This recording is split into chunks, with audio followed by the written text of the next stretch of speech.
Hello everyone, Monday morning here in Modena area, heading to Tel Aviv, to the Facebook headquarters. See you soon, stay tuned.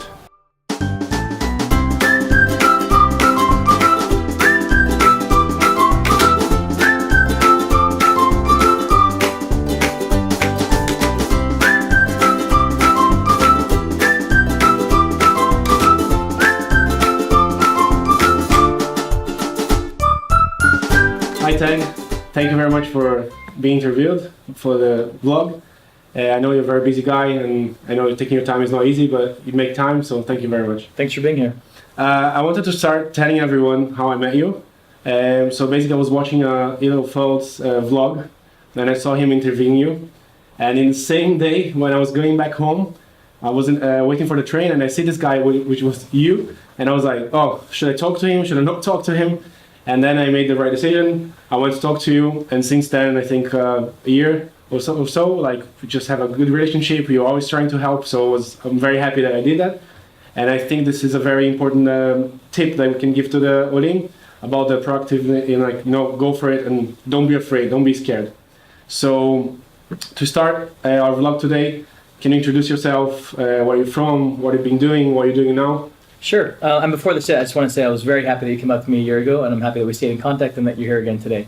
High level about my professional background, I have a long back and forth story. I'm originally from the States. I grew up the latter part of my childhood in California. And after college, I came to Israel to volunteer for a year, fell in love with the country, met my Israeli wife, and hence that's part of the back and forth story.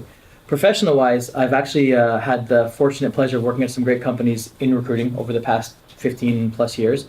And I've actually been between California and Israel during that time. A year ago, actually a year and a half ago now, Facebook reached out to me for an opportunity to lead the recruiting team in Israel, actually to build it and lead it. What was great about that opportunity is I really believe in Facebook as a company. I think they're working really hard to make the world a better place. So not only do I love the products, I love the mission about what they're doing.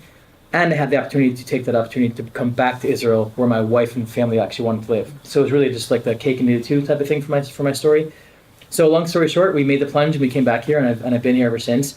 And what's also really unique about us meeting here today with your Olim success story is I'm technically an Ole that came back for this opportunity. And part of Facebook's recruiting strategy is to be open, encouraging for Israelis to come back home to Israel for opportunities, to get Olim that want to come back. And in regards to diversity in general, we're open to pretty much anyone and everything. We want to get other groups across the globe to come here as well. So it's also very relevant that this is part of our topic as well. Very nice. What do you think are the challenges of Ole coming to Israel, and how do you see it, this whole process, which is not a simple process?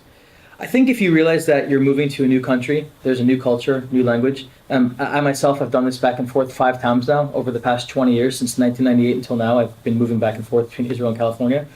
And every time it's the realization of you're in a different country. There's a new culture and you have to be open to that. A lot of times people move here from their countries of origin and they think the culture or something socially, emotionally, whatever is going to be the same. But if you think about it, you're leaving your comfort zone. You're leaving where you grew up. You're leaving what you knew, your family, your friends. You're in that's called sweet spot zone of things that are just kind of working well for you. You're coming to a new country, and that in itself is hard. You're coming to a place where it's a challenging society at times, and that's hard. You're coming to a place that's a very, very competitive marketplace, corporate marketplace. There's lots of great talent in Israel as well. So if you come with the realization of that, and then you can understand that, then it kind of helps let the guard down. The other thing is also to, I guess if I go into the advice stage, is to think about letting your ego down. So if you're in your country of origin and you're doing XYZ position, you're not going to necessarily be able to come here to a new country, new language, new culture, where there already is an established workforce, and be able to think you're going to get that exact same type of role. So if you can kind of just understand to let that kind of baggage go a little bit and release the ego and be open to new opportunities and roll up your sleeves and try to really be open to getting in there, I think it'll help exponentially. The expectations basically is like to set your expectations to something to be realistic. Absolutely, yeah. You should come knowing. In fact, before people should just get up and move here, I think you should come and taste the waters a little bit to set that. But definitely set the expectations. It's a new society, it's a new culture, it's a new everything. Okay, so if I could ask you like 1 or 2 pieces of advice to these people that come into Israel, professionally and life-wise, what would you say?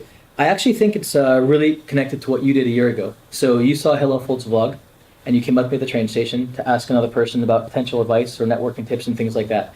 the act that you did that was that courageous movement of going up to somebody. There are many ways of kind of reaching out to people, whether it's via an email or going into a community online on different types of platforms, and also walking up to somebody and just asking that question.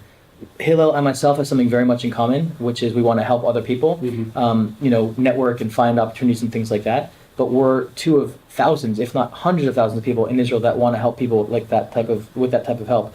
So if you take that mentality of you had the courageous idea to go up to somebody and ask a question, whether there's different ways of asking people, and understand that Israel is a very warm society and a warm culture, and we want to help people, it's a huge step, and it'll get you very far.